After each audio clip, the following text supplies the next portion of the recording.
this video has been delayed for many different reasons. I actually did a Eugene DZBT01 deck profile, and then they announced a tournament promo. So literally, after I had the deck done, I was like, oh, I really love this new support. They made me go and fight for a tournament promo. So after I slaughtered a whole bunch of kids, I was like, oh, okay, can I rest? And Kinani was like, no, you do it again. Hey, what's going on, guys? I'm DZBT04 here. Today I am back to talk about Eugene in DivineZ. It has been 4 months and we already have 3 new modern support cards for Eugene, all from different sources. And you know something? They're all really good, and that's a problem. Eugene is still the same boss from DZBT01, and when I tell you that my boss monster doesn't even have a serial year, unlike, every other card is DBT02, yeah, that tells you how old and bad this card is. So, the day we stop playing Eugene, I think that's a miracle. But regardless, I want to talk about this deck because I feel that he's been very heavily slept on. I would always review Eugene when new support comes out. I filmed 2 different videos before this for his double rare set 1 and his tournament promo, and then they reviewed the 3rd card. So I was like, alright, sure, I'll wait. But are these cards actually good? Yes! Yes, the Eugene support is getting more and more insane. It feels like every set they just print this guy a new custom card. Literally, both the tournament promo and this is Stormband Dragon and Gistine, both of them solve Eugene's resting problems, which I never thought you would. And then I was like, Eugene still has a problem with multi-attack because we're tied behind Oswald, who comes from DBT07 and turned Eugene into, a Blade Master stylish deck. And then they were like, no you don't. Now you get another restander. Of course, Delcom is a very difficult and expensive restander, both in terms of financial costs and in terms of actual ability costs. But strangely, the whole deck works together in a very weird pattern. Eugene started off as needing generics to survive, to the point that his own in-archetype stuff is so good right now.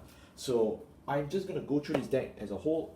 Again, I've been very hopeful for Eugene, especially when you see my previous deck profile in DBT12. Man, I was high. But like this stuff is actually good, and I'm going to show you by giving you a good old jump scare, because our right deck is not even Eugene anymore. It's my good friend Vajula, because Vajula is a generic right deck. Yep, that's right, you heard me. It's a generic right deck. So we just threw out all the Eugene stuff to play the Vajula right deck, because the Vajula right deck is so much better than all the outdated shit I've been forced to play for the last 4 years in D. So, even though I spent money on these guys and I played them, this is my first D deck anyways. I'm glad to throw them all out in favor of my new favorite protagonist, because Vajula services this deck a lot better.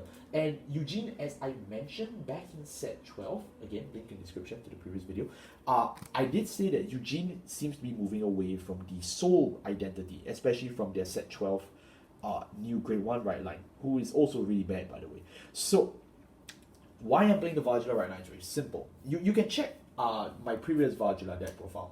The link is in the description. Yes, I will link that video for Vajula or Vajula. I don't know how I say. I'll link that video. It's in the link in the description, so you don't worry about that. Also, channel memberships at the bottom, and my DivineZ Explained video. So, grade 0 Vajula is just for the jump scare. Grade 1 Vajula, you Soul Blast 1 to write into grade 2 Vajula. And then when you write a grade 3 on top of grade 2 Vajula, you search the top 7 cards in your deck for grade 2. And if you have any idea about Eugene's grade 2s are really good. So that's really all I'm doing to play this. I want to get away from the right line that we previously played, because that right line costed me Soul. So it cost me Counterblast, and it only allowed me to draw 1 card total and Soul Charge 2. But that's only good if you were going to use Eugene Soul Blast 5, which is also really, really bad, because, that skill is just the main reason why this deck is dog shit. So instead of that, I just moved straight away from that direction, and now we are using the Soul as early as turn 1 for +1 resource, which I think is really nice. It's like how we used to play Conflagrant back in set 10. The Vajula does it a lot better, and at a lot cheaper price to your wallet. So I thought, overall, I think this is certainly something. It's certainly an endeavor that I would be happy to do. Eugene is still Eugene. Do I need to explain this? Okay. Rest 2 rear guards, choose one of your opponent's rear guards, retire it, his unit gains 10. So yeah, he's a 23k beater and he retires 1, but 2 of your rear guards become inactive. Until the second skill is the really bad one. If you retire one of your opponent's rear guards this turn, so plus 5, look at the top 5 cards in your deck, call any number of cards among them, and then you soul charge the rest. Like, with Divines in the new 54 and the bloatedness of the deck, again, link in the description for my DivineZ Explained video, like, on surface level, Eugene sounds like someone who would benefit from that, but because this deck is just so shit, like, it doesn't matter. Like, the deck bloat just makes Eugene harder to play because, you know, you can't call what you want. You just open 5 triggers or an order and then you just clap your hands and scoop. But now that you are not even interested in using that effect, you're just going to play Eugene as God intended. It's going to be very easy for you to actually plus. And what do I mean by plus? Our grade 3s, we play 3 copies of Eugene in the main deck and 1 in the right deck. But we also play Best Harvest back at 3. This is a card I've gone back and forward to the moon and back with this, and I'm happy to say Best Harvest is back for us, not Gandiva. And why I really like Best Harvest is because, you know, it helps Eugene draw, right? Eugene needs to draw. We're only playing 3 because, you know, we don't want to break on it, but it's nice that you try and look for at least 1 Best Harvest activation per game. It helps you to draw for every time you retire rear guard, so it basically helps you chain off your whole board. You have an on-place effect, retire, draw, place effect, retire, draw, place effect, retire, draw. It's very beneficial and very helpful. So I do think that Best Harvest is a card you definitely do want to play Eugene for many years to come until this shit is banned. But yeah, that's... honestly, that's really about it. I don't think there's much I need to explain regarding Best Harvest. Eugene, just more copies is for the persona, right? Our grade 2s, yes, and what you can toolbox. We play Shooting Star Vajula for the right deck, but I've already covered him. So when you talk about Shooting Star Vajula, you can toolbox the grade 2s. We play Girasaurus at 4, Meteor Flare at 4, and Delcum at 4. Dustin, goodbye. I will not miss you. Like, you helped me for 3 years of my life, but you have to go, buddy. You're out of the spotlight. Meteor Flare is the really cool on place. You remove all the continuous effects from your opponent's rear guards, and then you can Cow Blast 1, choose one opponent's units in the same column, and then retire it. Did you know that that skill is not even grade restricted? You can call this on turn 2 and use it. That's really cool.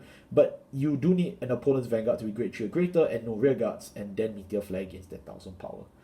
Alright, that's fine. I think that's respectable, and it's drawn by Daisuke Iizuka, the king. So yeah, good card. Definitely Meteor Flares to play. But the more important card for Eugene is definitely Girasaurus. At the beginning of your battle phase, if your opponent has 1 or less rear guards, stand this unit and it gains 5,000 power. That is a 15k attacker on turn 2, mind you, as long as your opponent does have enough rear guards. And then of course you can also, if your Vanguard is the original Eugene, so plus 1, rest this card, choose one of your opponent's rear guards, and retire it. Yeah, so it's basically 1 soul blast, 1 retire. Alright, I mean, it does it by itself, and it's an act skill. This is the only other act retire besides Eugene, so it makes it very helpful. But if you want to talk about Soul Blast to retire, then we must talk about our brand new Durkham. Durkham is a support for Eugene and Gandiva, but we don't talk about Gandiva, we talk about Eugene. When this unit is placed on the Vanguard circle, if your Vanguard is a grade 3 with Eugene, or Gandiva in its name, Soul Blast 1, Energy Blast 3, choose one of your opponent's rear guards and retire it. If you don't, draw a card and choose one of your other rears, choose one of your rears and it gets, when your Vanguard attacks, stand this unit. Yeah, it's an on-place, so after that, Delcum just becomes a vanilla. Or does he? When you cast a normal order this turn, this unit gains boost until the end of the turn. And your normal order in this question would just be Best Harvest. When printing Delcum, it's almost like Bushiroad knew that we were just bleeding Eugene and Gandiva shit together, and they were like, hey, what if we did it for them? And I'm glad they did that, although this definitely feels more of a Eugene card, less for Gandiva, because, you know, I don't think Gandiva has much space for this yellow meat, and this cost is way too expensive for an on-place for Gandiva when he literally has a CB1 burn the whole board. But if you want to talk about weird crossovers between Gandiva and Eugene, we have to reach our grade 1 section. Our grade 1 section, we play a copy of Rising Star Vajula for our right deck, but I mean, you already knew that. We've already talked about it. But what is the more important one? Stormband Dragon is a card that's also used for Eugene and Gandhiva, but this is 100% Eugene. I'll explain why. We play for Perfect Guards, still the same ones from set 1, I see. We play for Oswald, and then we play for copies of Justine. So let's speed it up. Vajula, you already know about Vajula. You should know about Vajula. Everyone should know about him. For Perfect Guards, because you want to stay alive. Oswald is still a hard staple of Eugene for a very long time. At the end of the battle, this unit boosts your great shield greater Vanguard, that is Eugene. If your opponent's Vanguard is also great shield greater, count +1, discard a card from your hand, stand your Eugene Vanguard, it gets drive -1. It gets its drive and critical changed to 1. So if you pull a crit trigger, bad news, you don't even get to play Vanguard Dragress. But you know, at least you get something, I guess, right? I don't know. They really overbalance Oswald, but like I guess it's fine considering, you know, it's basically Pocket Zigan, but I'm okay with it at a 4. I've gone up and down in this card at like 2, 3, 4, 2, 3, 4. But Eugene is now at a spot where I can comfortably play 4 because I know my cards will not break me anymore. And what I mean by that is especially when I talk about Justine and Stormband Dragon together, because these two strangely are match made in heaven. One is a weird green dragon, who, I don't know, he looks like he's constipated. The other guy is just a green girl who really needs some clothes. But they strangely work really well, and I'll explain why. Let's talk about Justine first, who comes from DZBT01. When your opponent's rearguard's retired, if you have a Great Tree or Greater Vanguard of Eugene in its name, stand this unit and it gains 5,000 power. And if you have a Great Tree or Greater Vanguard of Eugene's name, it gets 5,000 shield. Firstly, Eugene gets shield. Holy shit, like, thank you. Jeez, like, oh man, that was really needed. Like, I'm glad, especially DivineZ now, they're opting for more defensive options. This was it, man. Like, this is what this deck needed for years. Okay, but the more important skill is the first skill, obviously. It's basically a better version of my very good old friend, the Eugene Turtle, or Gatesford. So, having a stronger Gatesford, which literally is a 13k booster now, it chips over more magic numbers, and it restands by itself. Like, oh man, that's really good. And it has shield, so it helps. But the comparisons don't just end there. We also get Mr. Stormband Dragon, and Stormband Dragon is very unique as well. When this unit is placed on the rearguard circle, if you have a Vanguard with Eugene or Gandhiva in his name, that's great, you're greater, yeah. Energy Blast 3. Yeah, Eugene gets to use energy as well, which I know I mentioned Delcom also uses energy, but this is the first time Eugene got to use energy. And thank God he got to use energy. You know why? Because after he casts Energy Blast 3, your opponent, you retire, choose one of your opponent's rearguard to retire it. And if you cannot retire, you draw a card, and this unit gains 5,000 power. So while it does suck that Stormband plus 5,000 power isn't on place, it does help that it draws a card. Like, that is literally a cycle card for Eugene. If I had enough money to pay for an audience, I would expect some clapping, screaming, banging of drums, something. Because that's insane. Like, you don't just put the Energy Blast 3 draw plus 5 on, like, you know, a card for, I don't know, what's a bad deck? Vanguard. You don't do that. But they did it for Eugene, and that's like, wow, like, I'm genuinely out of my mind. I'm shocked. And even if you don't even get the cycle effect, the fact that you got to retire one of your opponent's rearguards for a cost that's not counterblast is, whew, that's mad. And that's why Eugene is really getting better, because he's diversifying his talent pool. He's not just CB locked and, you know, Soul Blast locked like last time. He gets the dabble in energy, and I'll say he did it really well. But we're not out of the woods yet. At the start of your battle phase, if your opponent has a retired rearguard this turn, you stand this unit. It stands itself. As long as you retire the rearguard, which you will, because, you know, this is Eugene. Yeah. it's so insane. Like, this and Justine literally solved Eugene's Rested 2 skill, and we've been trying to solve that problem for 2 years now. It's insane how they literally, when they started DivineZ, they were like, hey, what's a deck we really want to support? And they were like, oh, let's not give Eugene a boss monster, let's just solve all his problems right now.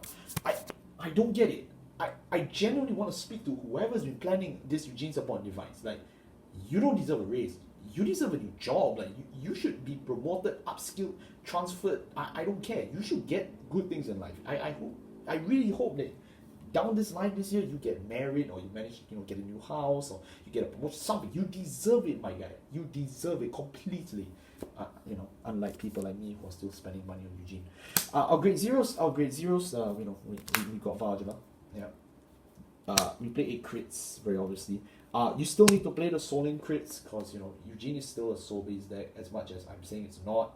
It is. So, yeah, do pick up your soul crits from Triple Dry Booster, or, your Quick Star decks, or whatever. 4 heals, still the same ones from DBT01, and then 3 effect draws, and then Drown Veda. It's as formulaic as it gets. And that wraps up my Eugene deck profile for DivineZ. I'm sincerely really happy with the way Eugene has been developing. Even though, Eugene definitely won't get results, I may not even bring this to WGP, whatever it is, I'm still really happy that he's getting this level of support. Like, they printed Blaster Blade the Vanguard, and he's literally just CB1 Cycle 1 card. He didn't even solve a single problem of MLB, but Eugene had 3 cards to fix every problem this guy had. He fixed the multi-attack problem, they fixed the resource problem, they fixed the cost problem, everything. And that just blows my mind from the bottom of my heart. Like, I have no idea how they literally managed to save this deck out of nowhere. If Eugene gets a new grade 3, which eventually he would, I hope, like, this deck has the chance to be tiered meta. I'm not even joking. This deck could beat Gandiva as long as it gets a better grade 3. And that says a lot, because his support is really bursting at the seams at how strong it is. From its older support from set 7 to its modern support on DivineZ, I think right now we just need 1 card, just a new grade 3, and it is Jover, completely Jover for Great Dayusha. Thank you all so much for watching. Again, like I said, I'm still in the midst of filming all of my DivineZ videos for DZBT02. But I'm gonna try and do as much as I can. Right now, at the moment that this video has been uploaded, I'm actually probably doing an exam right now, and I'm also preparing for my WGPs. So I look forward to be able to do more DZBT02 deck profiles, especially at the end of the month when I'm a bit more free. But I do ask for your patience. I really wanted to get this video and the Vajra video out as fast as I could, because these are decks I really wanted to share with people, because no one talks about it, and I just like sharing with your decks if you can learn something. The last few my post banlist videos and stuff didn't really do very well, but I have seen some of my videos for DivineZ do really well, like my Draconic Overlord and my Cristianos videos have really exploded, and it shows me that there are people out there who still want to learn about older decks. So I'm more than happy to go back and recap. Right now on my list though, I definitely wish to cover stuff like Zorgon Nadir, Astra Unica. Those are definitely stuff I will cover if I get the chance and money to do so.